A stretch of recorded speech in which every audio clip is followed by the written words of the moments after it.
Welcome back to the People's Cabinet. So this week I went down to Nashville to go on Ultra MAGA commentator Tomi Lahren's show. Tomi has been a fixture on the Republican side for a very long time, is unabashedly pro-Trump. I think it's important for Democrats to go where people are and go in places where they may not necessarily be at least ideologically welcome.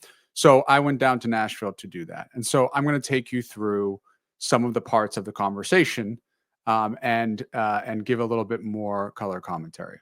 So first, Tomi began by talking about some of the cities that she used Grok AI to show have the highest homicide rates. How many of them are led by Republicans? Zero, not one. Joining me now on this Liberal Tuesday to defend that inconvenient truth is former White House Deputy Assistant to President Joe Biden, Daniel Coe. I'm not quite sure if she knew that I was chief of staff of a city, Boston, with one of the lowest homicide rates in the world and in the country. And so I think that may have not been the right approach to start. Her point was that mayors, all of the mayors of those cities are Democrats.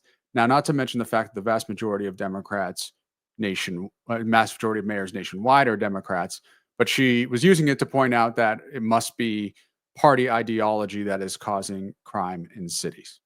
Here's the reality, though. I think Democrats lose if our entire platform is that the crime you're seeing in cities are not a problem. I think everywhere you go, there is crime.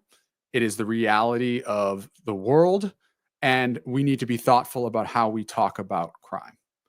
Having said that, the reality is the case that DC, which Trump has trumpeted as a place of horrible crime, is at a 30-year low in crime. So this notion that this is a once-in-a-lifetime crisis just doesn't hold water. What is more important, though, is that if you really want to reduce crime, it doesn't start just at the point in which somebody commits a crime or even after and the penalties there. It actually is at the point of when people are growing up, whether they are getting a good education, where they're going to be put into a job, and also whether there's law enforcement. So I was called on this in the Tomi interview. That's how it began. And I responded with this. Programs, which all sound really good, but they weren't cutting the mustard, so to speak. So 700 FBI agents are being eliminated. You're talking about $400 million to alcohol, tobacco, and firearms. You think that's not helpful? You don't think that President Trump has increased federal law enforcement to and that big, beautiful bill has so much funding for federal law enforcement, for ICE, for the proposal also is $800 million of cuts. Let me give you a very specific example. Youth Alive in Oakland, which is a city that President Trump criticized very publicly, right, received $2 million of that. They visit the bedside of youth who have been involved in violence. Last year, they had 113 people that they treated. 2 committed violence again. That's it. So I would argue that that money was helping to reduce crime. They have publicly said that they don't know what they're going to do anymore. That should concern everybody, Republican or Democrat. So she had already done her research on this because last week another commentator had alluded to this funding. Even with that, she did not have a compelling response for why Donald Trump, who is talking about reducing crime, is proposing to cut jobs from the FBI, who is proposing to cut $400 million from alcohol, tobacco, and firearms. And I didn't mention it in this, but I've mentioned in other places, hundreds of million dollars for violence against women, et cetera, et cetera. She also did not have a compelling response. In fact, she almost agreed with me at this point on the Youth Alive example. Again, a very tangible example of a nonprofit that was reducing people's odds of going back into the streets after committing crimes and doing it again. The reality is this.